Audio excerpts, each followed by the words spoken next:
salve! Você está no terceiro milênio e a cultura do terceiro milênio é a cultura racional contida nos livros Universo em Desencanto. Hoje nós estamos aqui gravando, é um sábado, dia 13 de maio de 2017. E o 13 de maio, esse dia, é famoso, é importante no mundo todo para vários setores religiosos e até também para a cultura racional. Então, temos os mistérios de Fátima, temos dia de Fátima, aparição de Nossa Senhora de Fátima para os católicos e dentro da cultura racional, o dia da libertação da matéria. E é sobre isso que nós vamos falar hoje. Dr. Carlos, dia da libertação da matéria, mistérios de Fátima, quanta coisa acontecendo no dia 13 de maio. Como é, no mundo todo existe um movimento, inclusive espiritual, né? É verdade. Essa data 13 de maio, ela tem um significado simbólico muito grande.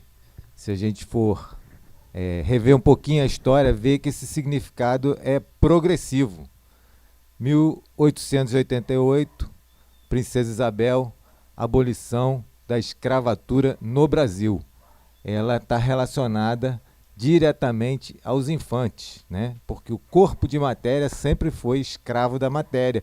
Em sendo escravo da matéria, a lei do mais forte, aqui é campo eletromagnético, aqui embaixo no chão onde a gente está vivendo, é a lei do mais forte. Quem tem mais magnético vence, quem tem mais poder bélico vence. Então os africanos estavam escravizados aqui no Brasil. 1888 teve uma lei para a abolição dessa parte dos infantes. 1917, Nossa Senhora de Fátima, lá em Fátima, aquela aparição de Nossa Senhora, né, ela é uma representação simbólica da Grande Mãe, teve um significado místico-religioso, falando de 3 mensagens, a terceira sempre ficou incógnita, né? Então essa é a linguagem místico-religiosa. Na parte místico-religiosa, nós sempre tivemos a revelação que somos energia, somos eternos, ou seja, somos os mesmos a nascer aqui nesse campo eletromagnético.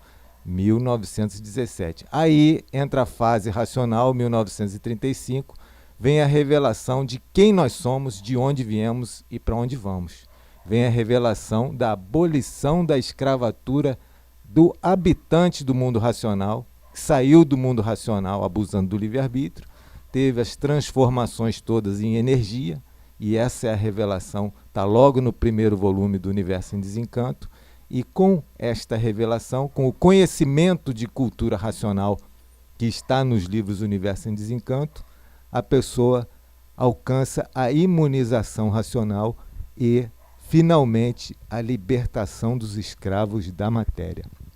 Mas tem um crossover, né? Tem uma mistura disso daí, porque esse conhecimento nasceu numa tenda espírita de Umbanda, entidade do astral superior, tenda espírita Francisco de Assis, e esses habitantes, sendo do astral superior, se identificavam como pretos velhos, que teriam sido escravos no tempo da escravidão e tudo mais. É a forma deles se identificarem para poderem chegar até nós e nos ajudarem. Mas não que eles tivessem sido, nunca foram, do astral superior, nunca teve materializado aqui nesse plano térreo.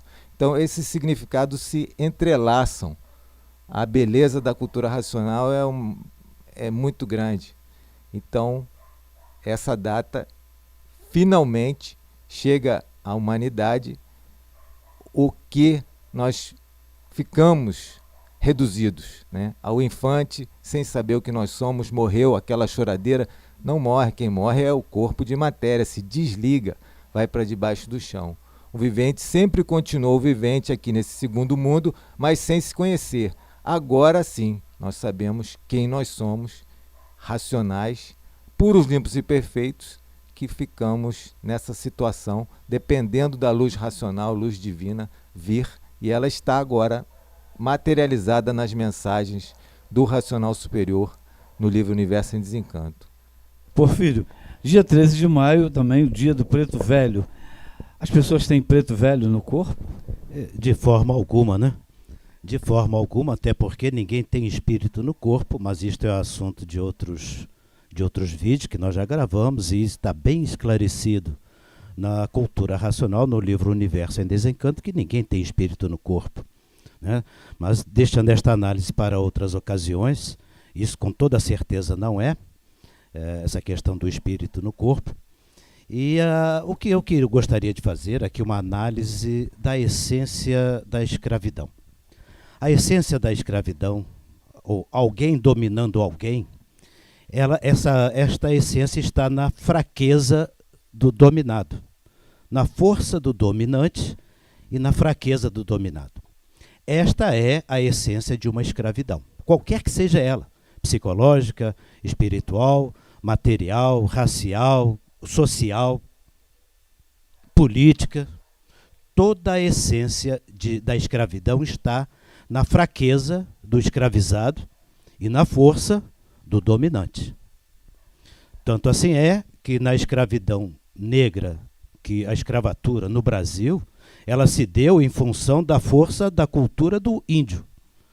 Porque os colonizadores chegaram no Brasil, encontraram a mão de obra que não precisava ir buscar na África. Mas a força cultural do índio sobrepôs a força cultural do colonizador. O colonizador, na verdade, chegou aqui meio que analfabeto. Tem gente até que pretende dar um reset aí no Brasil para ver se a coisa funciona da forma que a cultura indígena estava levando o Brasil. Então, essa análise, ela precede qualquer compreensão, qualquer que seja religiosa, social, econômica, de toda a natureza. A dominação do mais forte, o mais fraco. A escravidão acontece e aconteceu com os negros de África porque os índios foram mais fortes. Eles não quiseram trabalhar para o colonizador e morreram, mas não trabalharam para os colonizadores. Isso é importante. Não se deixaram escravizar.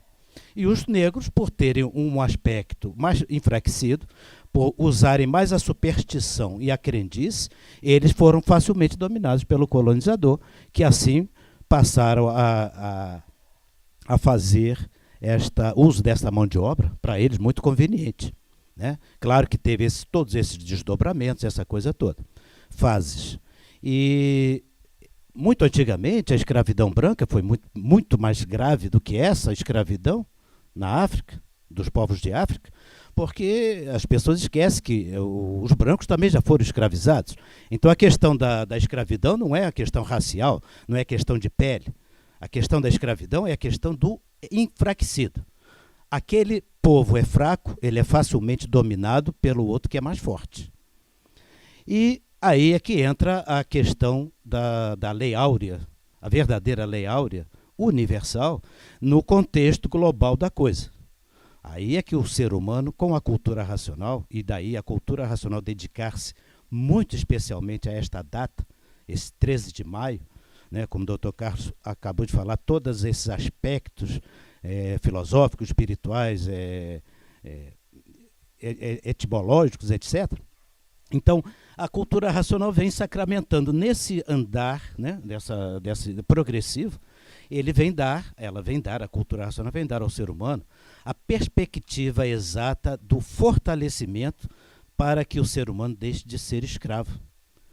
Porque se olhar direitinho, nós somos escravos do dia a dia, nós somos escravos da nossa própria sobrevivência, somos escravos em todos os aspectos. Escravos dos nossos gostos, escravos das nossas vontades.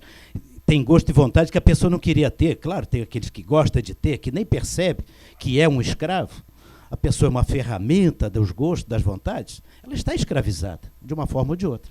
E a cultura racional vem dar, nesta data magna, que é uma data magna para a cultura racional, 13 de maio, esse semblante de libertação. Mas a libertação em todos os sentidos. Nessa análise que eu fiz da semântica da escravidão, é a fraqueza. E a fraqueza de um povo está na falta de cultura de um povo. É fácil dominar um povo que não tem cultura. Apesar dos africanos parecer que tinham aquela cultura, mas eles vieram, na verdade, enriquecer a cultura deles aqui, no Brasil. O índio já estava aqui, tinha a cultura própria dele, muito melhor do que a do colonizador, com toda certeza. Com toda certeza. Sabemos o que estamos falando a esse respeito, porque o Brasil é o berço de uma cultura cósmica, e o índio já estava aqui. Ele já tinha essa coisa da cultura racional. Sentimento, né? Já tinha o sentimento de uma forma natural, naturalmente. O colonizador é que se atreveu de invadir essa coisa toda. Hoje nós estamos percebendo que muita coisa deu errado, e é por isso. Mas tinha que dar errado para as pessoas compreenderem bem isso.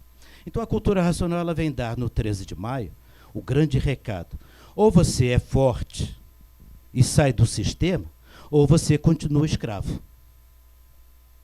Porque o fraco não tem com quem contar e nem onde se agarrar.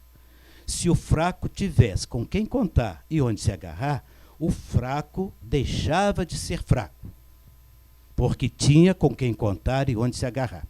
Não tendo, ele pensa que tem a superstição de que tem e vive sendo escravizado. É o que acontece com o povo, de um modo geral, no aspecto científico, filosófico e religioso. Possa não parecer, não é só as questões religiosas que deixam o povo enfraquecido pela ignorância, a ciência também. Porque tem áreas de conhecimento que na prática não tem fundamento. O conhecimento científico não é para libertar o ser humano, é para escravizá-lo ainda mais. Se olharem por esse aspecto, vão perceber que a atuação da ciência, da religião, das filosofias sobre o ser humano, elas condicionam e escravizam o ser humano. O mais forte está sempre dominando o mais fraco. Eu sei porque na universidade eu precisava de um orientador que fosse um titular mais de carteira mais cheia que a minha, para poder me orientar, senão eu não chegava lá. E se eu quisesse ser orientador, teria que me submeter à orientação. Quer dizer, a questão não é religiosa, não é científica, não é filosófica, a questão é do pensamento. No global é. Então a humanidade vive escravizada pelo pensamento e pela imaginação. Daí, o 13 de maio, com todos esses aspectos, tanto filosóficos, científicos e religiosos, dos pretos velhos, que é um sincretismo muito bonito e carinhoso que nós temos na cultura racional, isso aí tudo é válido para o sentido muito mais amplo. É o ser humano se libertar da sua condição de viver na matéria, escravizado pelo pensamento, escravizado pela imaginação, escravizado pela ignorância de si mesmo. Isso é que é importante. Daí a fraqueza. Quando assumirmos o nosso verdadeiro cultural natural, não precisamos ser mais fortes que ninguém, mas temos com quem contar e onde agarrar, e aí estamos protegidos. E depois então passamos a ser ao estado de puros, limpos e perfeitos, aí não há que dominar. Porque na fase racional a lei é do amor e não do mais forte. A lei do mais forte, que eu me refiro, é a lei da escravidão. O mais forte domina o mais fraco, sempre foi. Isso é histórico e continua sendo. Domina e escraviza. Domina e escraviza porque é mais forte. Mas na fase racional, ligado na energia racional, essa lei deixa de existir. Passa a vigorar a lei do amor. Aí sim vai ser realizado os anseios e os sonhos dos espiritualistas, dos teólogos e etc, etc. Edivaldo, dá um help aí que você tem muita coisa bonita a falar. É verdade. O ser humano, ele nasce sem saber nada, vive aprendendo e morre sem saber nada. Porque essa é a vida da matéria. O ser humano, ele está aqui para aprender. E ele não aprende em uma vida só. Ele precisa de várias vidas para aprender. Cada uma delas, ele aprende um pouco. 13 de maio, dia da libertação dos escravos, onde a princesa Isabel, com a sua centelha divina, orientação divina, libertou os pretos da escravidão. Foi uma orientação divina, porque a liberdade é um direito, é um imperativo da natureza. Todos têm direito à liberdade. A escravidão é uma arrogância do ser humano em tentar impor a sua vontade aos dos outros. E, na verdade, todos estão aqui para aprender, e se não aprender, de um jeito ou do outro, termina aprendendo. Mas por que os escravos africanos vieram parar no Brasil? Porque eles primeiro não foram escravizados no Brasil, eles foram escravizados na África pelos próprios africanos. Não foi os portugueses que escravizaram, nem os espanhóis, nem os ingleses que escravizaram os pretos. Eram mais fracos? entre eles mesmo havia essa disputa e os mais fortes escravizavam os mais fracos. Os mais fracos, então, eles vendiam como escravo para os brancos exploradores também, né? Que não queriam trabalhar e queriam colocar pessoas para trabalhar no lugar deles. Isso é uma longa história, isso se remonta desde o tempo dos faraós, do sincretismo religioso dos africanos. Sempre essa guerra que existe na África, dos orixás, dos guias, dos protetores, guerreando entre si para ver qual é o mais forte. Então o mais forte dominava e vendia o mais fraco e dizia, o meu Deus é mais poderoso. Sempre a religião, sempre o Deus. Eu escravizei você por quê? Porque o meu Deus é mais poderoso. Agora, na fase racional, a cultura racional nos esclarece que a energia racional é mais poderosa. Por quê? Porque ela não escraviza, ela esclarece. Ela esclarece o ser humano, a sua missão aqui na matéria. Não há como escravizar um outro ser humano. Eu sou mais forte. Não, não existe eu sou mais forte. Eu sou mais sábio, então eu não preciso do mais fraco. Se eu sou mais forte, não preciso do mais fraco. Se eu disse que sou mais forte, eu não sou mais forte. Porque eu estou usando o mais fraco, então não sou mais forte. O mais forte é sábio, não escraviza o mais fraco, ajuda o mais fraco. Agora, o que diz que é forte, escraviza o fraco, esse não é forte, ele é mais fraco do que o fraco. Porque o forte ajuda o fraco. Ninguém é forte, derrubar outro é fácil, eu quero ver levantar. Então esse é o forte, esse é o racional. Então o racional veio aqui nos trazer essa mensagem de esclarecimento. A fase é racional, a cultura racional enobrece o ser humano, não embrutece, ela enobrece. O ser humano se torna mais nobre. A verdadeira força está no conhecimento de si mesmo. Não é Quem isso? se conhece não faz dívida porque depois tem que pagar. Edivaldo, inclusive, a cultura racional fala da libertação da matéria, que tem também o habitante, né? O raciocínio. Então, esse também vai se libertar da matéria, para poder voltar ao estado natural dele. Então, a cultura racional também tem, aproveitando o tema de libertação, tem o habitante, né, que vai se libertar da matéria, que está preso na matéria, que vai sair da matéria, se livrar dela, se libertar dela. O ser humano não é daqui. Esse é o mundo material, é o mundo dos animais irracionais. O animal racional é um ser de um mundo de pureza. Ele está aqui de passagem, precisando aprender, e cada dia ele aprende um pouco. Encerramos aqui mais um programa, que já está no tempo certo, mas procure conhecer cultura racional, porque cultura racional liberta você em vários sentidos. Então está na hora de você correr e conhecer cultura racional, livro Universo e Desencanto. Obrigado pela sua atenção.